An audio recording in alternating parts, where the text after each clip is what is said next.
We suffer along with our clients, right? We feel through our empathy, our compassion, and we can get into the place where we feel like, oh my gosh, I don't have more to give. But when we actually tend to the heart field, there is more to give because we can regenerate this energetic field. So I highly encourage you to do this practice often. I sometimes do it in between clients, or I do it at the end of the day, especially when I've had a heavy client day or I've done a lot of teaching and I've been listening to a lot of stories and it's kind of weighing on me. Then I tend to my heart field again. Yeah, and sometimes there's a cry, and I even know why I'm crying. It's just like, oh, there's a release. And this is a way to make sure that my own body is always kind of letting go, not holding on to things, not getting dense, and not really taking home the suffering of the world so that I can be present the next day for whoever I'm working with. So I don't think that as therapists we do enough taking care of this heart space, and then it gets heavy, and especially if you have then stuff going on in your life, and I can feel like I don't have much reserve. Albert Einstein says that, you know him, right? Pretty brilliant man. He says everything is energy, and that's all there is to it. Match the frequency of the reality you want, and you cannot help but get to that reality. It can be no other way. This is not philosophy, this is physics.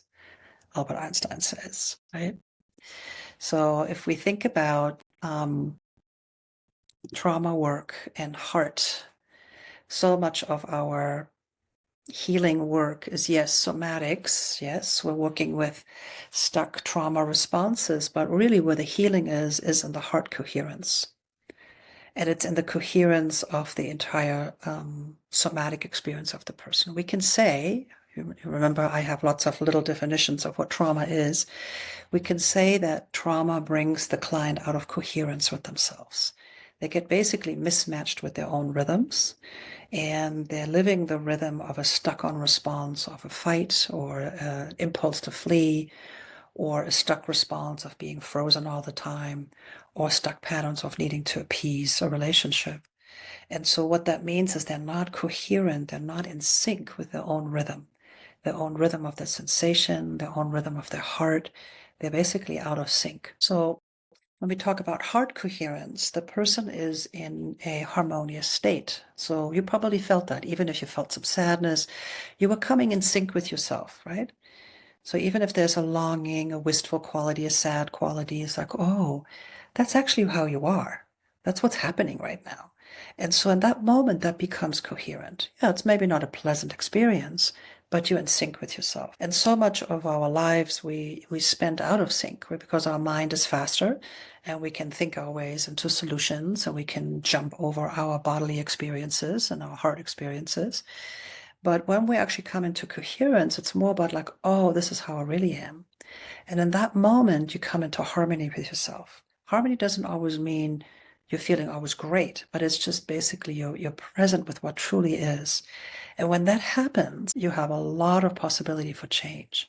So with the trauma client, how that looks, if they're being frozen all the time and they're pushing away the experience of frozenness, when they're going like, oh, I can feel my frozenness, I can feel my disconnect, that is actually becoming coherent. And it sounds maybe counterintuitive, but that's actually coming into alignment. This is where I am. I can't feel myself. I feel numb. Oh, that's what's true for you. As you feel your numbness, what else do you notice about it? And now the curiosity, the awareness starts opening up and the somatic intelligence shows up because the client goes, well, I feel the numbness is patches, but I can feel my hands, or I'm aware of my breath, or I have an image.